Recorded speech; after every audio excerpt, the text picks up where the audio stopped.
बहुत ही बुनियादी नुक्ता है जिसके ऊपर आज जस्टिस अतर नीला ने वो पार्टी सिंबल वाला सवाल उठाया, लेकिन काजी साहब ने उसके ऊपर इतराज़ उठाया। उन्होंने कहा ये इंट्रा पार्टी इलेक्शन वाला मामला था, बल्ले का निशान छीनने वाला मामला नहीं था। मेरे ख्याल में तो फंडामेंटल क्वेश्चन ही सबसे पहले इसको एड्रेस करना चाहिए कोर्ट को कि बल्ला छीनना क्या दुरुस्त था या नहीं था।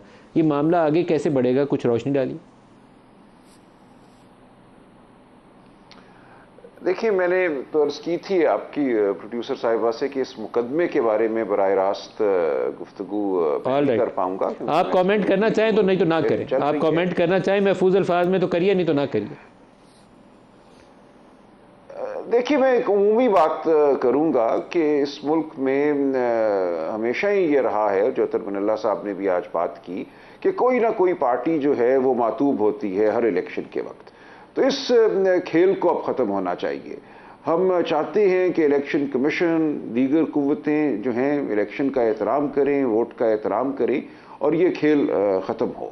एक लम्हे के लिए हम छोड़ देते हैं सुप्रीम कोर्ट के फैसले को, क्या हुआ क्या नहीं हुआ, लेकिन उससे हटकर अगर आप देखें जिस तरह ये इलेक्शन कराया गया, जिस तरह इलेक्शन कैंपेन हुई, जो हमारे लोगों को हर रोज़ उठाया जाता था, बैनर पोस्टर फाड़े जाते थे। हमारी तो कैंपेन ये थी कि लोगों को थानों से छुड़ाएं। हर रात मैं किसी थाने में होता था। और फिर जब इलेक्शन हो गया तो उस रात जो हुआ 8 और 9 फरवरी की, एक भयानक वो वाक़या है पाकिस्तान की तारीख़ का, वो हज़म नहीं होगा। मैं आपको यकीन दिलाता हूँ कि वो एक अफरीत है जो हमारे सामने आएगा जो उस रात हुआ। अगर कोई समझता है कि वो हज़म हो गया, मट्टी पाओ, आगे बढ़ो, गुफ्तगू करो, बात करो, सब अच्छा है, भाई भाई हो जाए, ये नहीं होगा। तो वो एक आपने एक बीज उस दिन बोया, एक नफ़रत का, एक गुस्से का, एक फरेब का, वो बहरहाल जो है उसकी फसल आपके सामने आएगी। और ऐसे वक्त में अब ये मामला हो रहा है जब हमें ज़रूरत है पाकिस्तान में इत्तेहाद की। हम चाहते हैं कि दहशतगर्दी के ख़िलाफ़ हम मुत्तहद हों, एक फरासत पर मबनी कोई राया अमल हम तैयार करें। ये नहीं मुमकिन, अवाम की शमूलियत के बग़ैर ये तारीख़ गवाह है कि कोई बड़ा ऑपरेशन, कोई बड़ा फ़ैसला उस पर अमल नहीं हो सकता जब तक अवाम जो हैं दिलो जान से रियासत के साथ और रियासती इदारों के साथ मरबूत ना हो। तो अब ज़रूरत है ज़ख्मों को भरने की, ज़रूरत है इस मुल्क में अवाम और रियासत के दरमियान जो फासला पैदा हुआ है उसको ख़त्म करने की। ये वो मामलात हैं जिनके बारे में हमें गौर करना चाहिए, जिनकी तरफ बढ़ना चाहिए। और इलेक्शन आपने ऑपरेशन का तज़किरा कर दिया है तो ऑपरेशन के ऊपर ही पहले आपसे सवाल कर लूँ। अज़्म इस्तेहकाम की पाकिस्तान तहरीक इंसाफ समेत कुछ जमातें मुखालफत कर रही हैं और हुकूमत की तरफ से वजाहत अभी तक यह है कि ये उस तरह का ऑपरेशन नहीं है जैसे ज़रब अर्ज़ था या राह निजात माजी में किया गया, राह हक़ के नाम से ऑपरेशन किए गए। ये मुख्तलिफ़ नौइयत का होगा।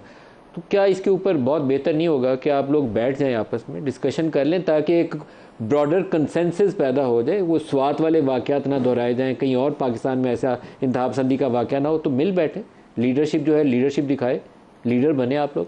जी देखिए नदीम साहब, आप बिल्कुल ठीक कह रही हैं, मैं बिल्कुल आपकी बात से इत्तफाक करता हूँ। लेकिन मेरी बात यही तो थी कि जब तक अवाम और रियासती इदारों के दरमियान जो दूरी है वो ख़त्म नहीं होगी तो इस तरह के ऑपरेशन नहीं हो सकते। देखिए, इस दफ़ा जो ऑपरेशन हमें चाहिए वो पहले से बहुत मुख्तलिफ होगा। पहले ये हुआ करता था कि किसी इलाके पे उनका दहशतगर्दों का कोई होल्ड हो जाता था, वो आके बस जाते थे, ये पहाड़ वो वादी, वहाँ से उनको हटाना मकसूद होता था और बमबारी की जाती थी। उसमें बेगुनाह लोग जो हैं वो भी मुतासर होते थे, इंटरनली डिस्प्लेस्ड पर्सन जिसे हम कहते हैं। लेकिन इस बार हमें ज़रूरत है कि माशरे में एक तब्दीली आए। जो स्लीपर सेल्स गलियों में कहीं छुपे बैठे हैं उनकी निशानदेही हो, जो जहन की साख्त बन गई है, जो मुतशद्दिद है, उसको हम ख़त्म करें। तो ये नहीं मुमकिन एक फरेब ज़दा माशरे में, ये नहीं मुमकिन जहाँ आप जबर की बुनियाद पर रियासत को कायम किए हुए हों, आप सियासत को ख़त्म करने की कोशिश करें। हमारा आज भी ये अलमिया है कि लाहौर शहर में अगर कोई PTI का शख्स नाश्ते पे 20 लोगों को बुलाता है तो उसके घर को तोड़ दिया जाता है। यही कुछ पूरे मुल्क में हो रहा है। इसलिए जब तक आप इस दर्जाए हरारत को नीचे नहीं लाएंगे, जब तक आप अवाम और रियासत के दरमियान एक रिश्ता जो है, जो इंसाफ पर मबनी हो, जो शाइस्तगी पर मबनी हो, वो कायम नहीं करेंगे तो आपका माशरा जो है वो मुतशद्दिद रहेगा, रियासत और अवाम में दूरी रहेगी। ये है फरासत का तकाजा। अगर आपने इस मुल्क को ठीक करना है, आगे बढ़ना है, तो अवाम से रब्ता कीजिए। सिर्फ 10-20 सियासतदानों के मिल बैठने की बात नहीं है, आपने पूरे माशरे को साथ लेकर चलना है। सियासतदानों को नहीं सर, सियासतदान नुमाइंदे होते हैं लोगों के, अपने वोटर्स के, और उनको ही बैठ के फैसला करना पड़ता है। तारिक साहब, पहले तो ये अज़्म इस्तेहकाम की नोयत क्या होगी, पहले तो इसकी वजाहत कर दें। क्या फ़ौज जाएगी, कॉम्बिंग ऑपरेशन करेगी, पूरे इलाके खाली कराएगी, या रद्दुल फसाद की एक्सटेंशन होगी, क्या शक्ल क्या है इसकी? देखिए, कोई नो गो एरिया नहीं है इस वक्त। पहले नो गो एरियाज़ होते थे, जो मकामी लोग हैं उनकी नकल मकानी करवाई जाती थी, उनको किसी और सेफ मकाम पे मुंतकिल किया जाता था, महफूज मकाम पर, और फिर ऑपरेशन होता था। अब एरिया सारे क्लियर हैं, मगर एक नरेटिव आया है, एक पॉलिसी आई है, एक सोच आई है जिसका नाम अज़्म इस्तेहकाम है, जिसके तहत हमें इनके सहूलतकारों को, इनके बयानिए को, इनके स्लीपर सेल्स को, इन तमाम चीज़ों को जो है वो एड्रेस करना होगा। आपके इल्म में है कि नेशनल एक्शन प्लान 2014 ऑनवर्ड्स बड़ी खुश असलूबी से चला। 2018 में फिर अब ये जो बात कर रहे हैं, मेरे तो उस्ताद है, मैं तो अदब अदब में रह के ही गुजारिश कर सकता हूँ कि एक लीडर आया जिसने तालिबान जो हैं उनके लिए एक सॉफ्ट कॉर्नर वो रखते थे।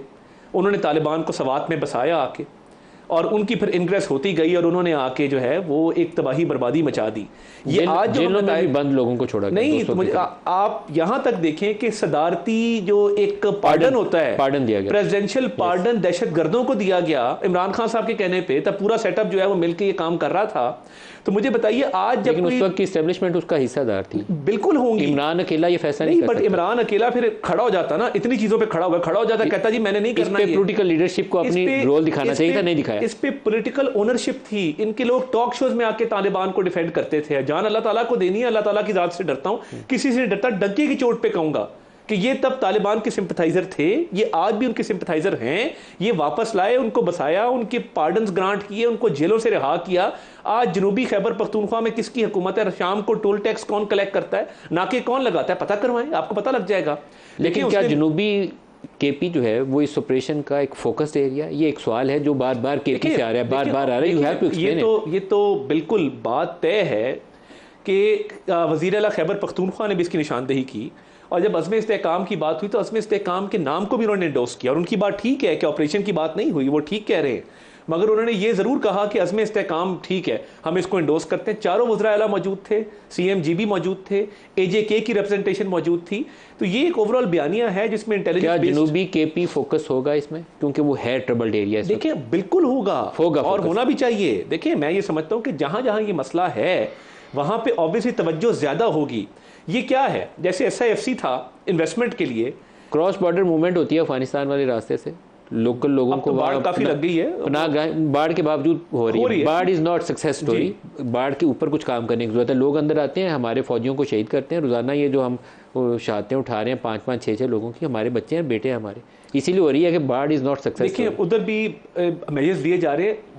मसला क्या है? मसला ये है कि इस इशू को एड्रेस करने के लिए whole of the government approach चाहिए थी। ये क्यों बना, एपेक्स कमेटी क्यों बुलाई गई नेशनल एक्शन प्लान की, कि तमाम स्टेक होल्डर्स, तमाम law enforcement agency. DI Khan में ऑपरेशन की क्या शक्ल होगी? मैं थोड़ा सा इस पे ये आपसे बताना चाहता हूं, क्योंकि ये एक पर्टिकुलर एरिया है जहां आपको एड्रेस करना है। देखिए, जहां जहां ये मसले हैं वहां स्पेसिफिकली एड्रेस किया जाएगा, मगर मैं आपको अर्ज कर रहा हूं, जो ओवरऑल पॉलिसी ये है कि देखिए, फौज एरिया क्लियर करती है, उसके बाद फिर वहां पे इन्फिल्ट्रेशन। मसला क्या है? हमने ये एपेक्स कमेटी क्यों बुलाई नेशनल एक्शन प्लान की, कि तमाम इंटेलिजेंस इदारे, तमाम लॉ एनफोर्समेंट एजेंसीज, तमाम सिविल एडमिनिस्ट्रेशन वहाँ मौजूद थी, वज़रा आला मौजूद थे, कि अब ये कोहीजन चाहिए। अज़्म इस्तेहकाम इस चीज़ का नाम है कि अब मिलजुल के जनूबी इज़्ला में फौज ऑपरेशन करेगी, देखिए होल्ड करेगी, और उसके बाद जो लोकल लॉ एनफोर्समेंट है उसको आप स्ट्रेंथन करेंगे। यही 3 pronged होंगे ना। जो अज़्म इस्तेहकाम की स्पिरिट है कि अब मिलजुल के होगा। इसमें पुलिस भी किरदार अदा करेगी, इसमें बाकी इदारे भी करेंगे, ये मिलजुल के। लीड रोल किसका है? फौज का? देखिए, इसमें लीड रोल जो है वो एपेक्स कमेटी का है। एपेक्स कमेटी के तहत फिर रोल्स डिफाइन होंगे। You have to explain it, क्योंकि यहाँ आपको मेरे ख्याल में कुछ असला में फौजी ऑपरेशन दोबारा करने हैं, आपको इसकी ओनरशिप लेनी है, तो आपको कौम को बताना पड़ेगा। देखिए, बिल्कुल वो कौम को बताएंगे। जनूबी इज़्ला के अंदर आपको फौजी ऑपरेशन करने हैं, वहाँ होल्ड करना है आपने, फिर लोकल लॉ एनफोर्समेंट को जो करो ना। देखें, इसमें मकामी लोगों ने भी किरदार अदा करना है, पुलिस ने भी करना है, इंटेलिजेंस इदारों ने भी करना है, फौज ने भी करना है। ये whole of the government approach इसलिए गई है कि वंस एंड फॉर ऑल इस मेनेस को जो है वो रूट आउट किया जाए, इसको जड़ से उखाड़ा जाए। करते नहीं है। राजा साहब, ये जो इंतखाब पसंद सोच है ना, मैं माजरत के साथ हमारे दिमागों के ना अंदर, जहनों के अंदर हमारे ऐसे घुसी हुई है, हम कहीं ना कहीं गुड और बैड तालिब हर दौर में पालते रहे हैं। पिछले 20 सालों में हर आर्मी चीफ ने ऑपरेशन किए, हर आर्मी चीफ ने ऑपरेशन किए, जनरल मुशर्रफ से लेकर 9/11 के बाद अभी तक जितने आखिरी यही वाले चीफ है ना, इनका अज़्म इस्तेकाम अब इनका भी आ गया। फिर भी हमारे अंदर इंतखाब पसंद मौजूद है। हमने इतने फ़ौजी शहीद करवाए हैं जो 65 और 71 में भी नहीं करवाए, उससे ज़्यादा करवाए हैं, और अभी भी इंतखाब पसंद हमारे अंदर है। क्यों है? कहीं खराबी हमारी सोच के अंदर मौजूद है जो हम दूर नहीं कर पाए। राजा साहब,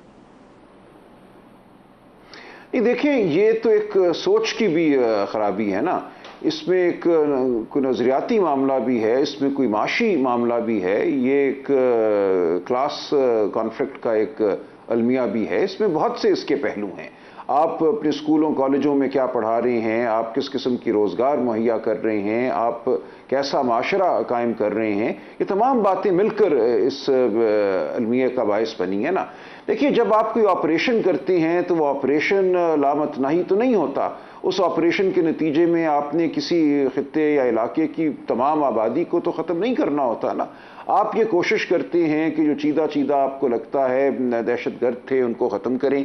उसके बाद आप चाहते हैं कि उस इलाके में या उस माशरे में जहाँ ये मसला था कोई नरमी पैदा की जाए, लोग बैठें, मामलात जो हैं आगे बढ़ सकें। तो ये एक कोशिश होती है कि आपने सख्ती की, हर सख्ती के बाद एक नरमी का दौर बहरहाल आएगा। अब भी यही होगा। ऐसा नहीं होगा कि आज आप एक ऑपरेशन शुरू करेंगे और 20 साल वो ऑपरेशन रहेगा और आप लोगों को चुन चुन कर मारते रहेंगे। किसी दौर में, किसी मौके पे आप ये सोचेंगे कि अब देखें क्या करना है, हालात को नॉर्मलाइज किया जाए।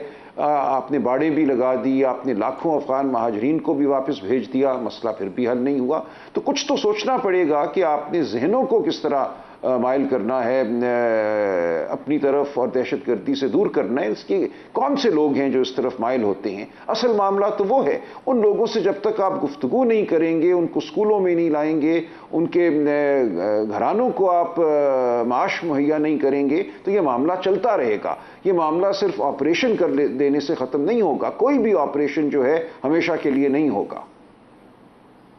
लेकिन राजा साहब, आपकी जमात को पार्लिमान के अंदर किसी कमेटी के अंदर साथ बैठ के इसके ऊपर डिस्कशन करनी चाहिए। इसको किसी सियासी तनाज़े की नज़र नहीं करना चाहिए। पाकिस्तान में अमन चाहिए, इंतखाब पसंदी का खात्मा चाहिए, आपको इसके ऊपर ज़्यादा आवाज़ उठानी चाहिए।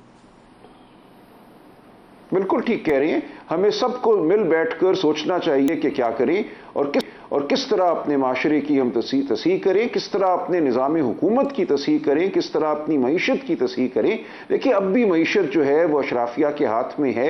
अब भी जो हमारी पॉलिसियाँ बन रही हैं उनका मतमा नज़र अशराफिया ही है। ये हालिया बजट उसका एक बहुत बड़ा शाखसाना है। हमें इस वाक़ियतन गरीब का सोचना होगा, वो चाहे फाटा में हो, वो पंजाब के किसी पसमानदा इलाके में हो, वो सिंध में हो, बलोचिस्तान में हो। हमारी सोच अभी तक मैं समझता हूँ नहीं बदली। हम उसी एक अशराफिया के दिए हुए पाकिस्तान के तस्वुर में फंसे हुए हैं और इर्द गिर्द जो माशरा है वो उधेड़ का शिकार है।